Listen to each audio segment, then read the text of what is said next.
सबसे पहले हम बात करेंगे हॉर्मोज से। यूएस मार्केट में कल क्या हुआ और आई थिंक जो वाइब्रेशंस थी उसको थोड़ा सा महसूस करने की कोशिश करेंगे। आशीष से बात करेंगे आज के स्टॉक्स एंड न्यूज़ में, राजेश सतपथी जी से बात करेंगे आज के चकाचक चार्ट, ट्रेड कॉल्स, और वंदना भारती से बात करेंगे कमोडिटीज़ पर।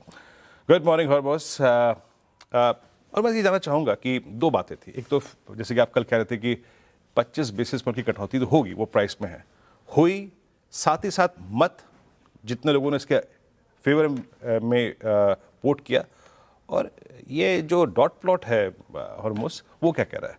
बाजार उस प्लॉट से खुश है क्या थोड़ा सा?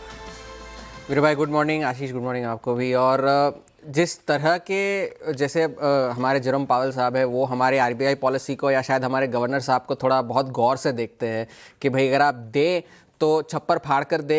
अब छप्पर फाड़ तो नहीं कह सकते, लेकिन उन्होंने वॉल स्ट्रीट को उम्मीद से ज़्यादा तो दिया कल। अब ब्याज दरों में कटौती तो हुई, लेकिन साथ ही साथ और भी कई सारे अनाउंसमेंट्स हुए, उन सब पर बात करते हैं। लेकिन इतना डिवाइडेड फेड 2019 के बाद आपको पहली बार देखने मिलेगा। 9 ऐसे फेड ऑफिशियल्स थे जिन्होंने ब्याज दरों में कटौती के पक्ष में वोट दिया, 25 बेसिस पॉइंट्स की। स्टीफन मिरन जो कि डोनाल्ड ट्रंप के चुने हुए गवर्नर थे, उन्होंने डिसेंट करा, जो हर पॉलिसी में डिसेंट करते आए हैं कि वो 50 बेसिस पॉइंट्स में ब्याज दरों में कटौती चाहते थे। जबकि जेफरी श्मिट जो कि कैंसस फेड के अध्यक्ष है और ऑस्टिन गूल्सबी जो शिकागो फेड के अध्यक्ष है, उन्होंने ये कहा कि ब्याज दरों में कटौती इस बार नहीं होनी चाहिए। तो 9 और 3 के मत से 25 बेसिस पॉइंट्स की कटौती कल फेड द्वारा हुई। 2019 के बाद का इतना सबसे डिवाइडेड फेड आपको आज देखने मिल रहा है। अब आगे क्या? अब आगे ये है कि अगले साल और 2027 दोनों में डॉट प्लॉट जो है वो एक बार ब्याज दरों में कटौती की अनुमान लगा रहा है। जबकि हम कल बात भी कर रहे थे कि मनी मार्केट फ्यूचर्स जो है वो 2 या उससे ज़्यादा की कटौतियों का अनुमान लगा रहे हैं। अब इस तरह का अगर कुछ होता तो बाजार उसे नेगेटिवली परसीव करता, पर बाजार ने उसे नेगेटिवली परसीव नहीं किया। और 7 ऐसे अफसर है उन FOMC के 19 में से जो नहीं चाहते कि अगले साल ब्याज दरों में कटौती हो। और ये तो रही डॉट प्लॉट की बात। और आने वाली बात, बाजार क्यों चले?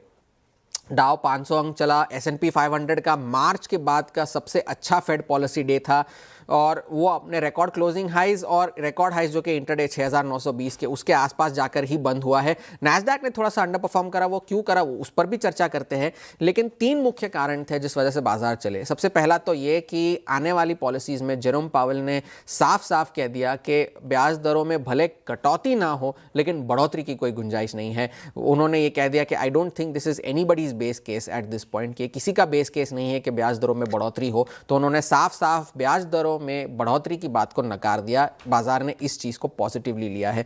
दूसरी सबसे बड़ी पॉजिटिव चीज ये थी कि भले ही डॉट प्लॉट ये कह रहा हो कि 2026 में सिर्फ एक बार ब्याज दरों में कटौती होगी, लेकिन आपको ये मानना होगा कि 2026 में फेड के 2 अध्यक्ष होंगे। जेरोम पावेल का कार्यकाल मई में खत्म होगा। और हम कल बात भी कर रहे थे कि CNBC ने जो फेड सर्वे किया था, जिसमें 76% लोग ये मानते हैं कि आने वाले फेड चेयर जो होंगे वो जेरोम पावेल से ज़्यादा डविश होंगे।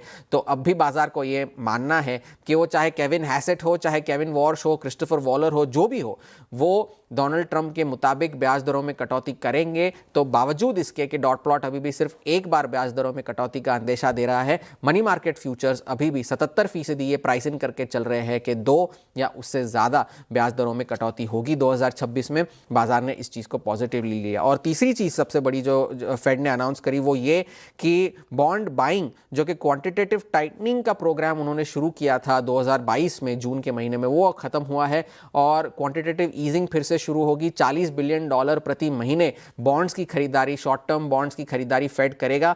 और साथ ही साथ, लेकिन ये इस बात का अंदेशा तो था, लेकिन ये बाजार के अनुमान से ज़्यादा और बाजार के अनुमान से पहले हुआ है। बाजार ये मान के चल रहा था कि जनवरी में इसकी घोषणा होगी, लेकिन शुक्रवार से ही इसकी शुरुआत हो जाएगी। और 15 से $20 बिलियन प्रति माह के खरीद का अनुमान था, जबकि $40 बिलियन की खरीद का ऐलान फेड ने किया है। तो लिक्विडिटी होगी, बोरोइंग कॉस्ट्स कम होंगे, जिस वजह से बाजार ने इस चीज़ को पॉजिटिवली लिया है। तो इस वजह से ये 3 मुख्य कारण थे जिस वजह से बाजार कल चले।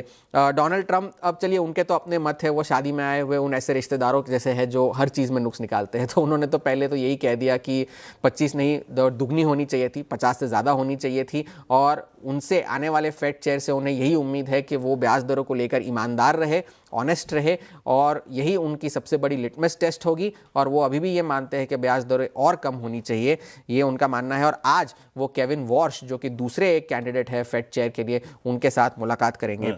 एक कंसर्न है फेड पॉलिसी से अगर हम दूर हटे तो वो है ओरेकल के नतीजे। इस वजह से आज नैस्डैक के फ्यूचर्स में भी दबाव है, अनुमान से कमज़ोर थे, क्रेडिट रेटिंग में भारी गिरावट देखने मिली है, और काफ़ी सारा जो एआई स्पेंड्स जो उन्होंने कर्ज लेकर किया है, वॉल स्ट्रीट उससे नाखुश है। शेयर आफ्टर आवर्स में 11.5% तक गिरा है, तो वो आज दबाव डाल सकता है। मगर अगर इस तरह से देखें तो फेड पॉलिसी अच्छी है, कमेंट्री अच्छी है, बाजार फिलहाल तो ठीक है, लेकिन ये एआई को लेकर के कंसर्न्स आगे चल के आ सकते हैं।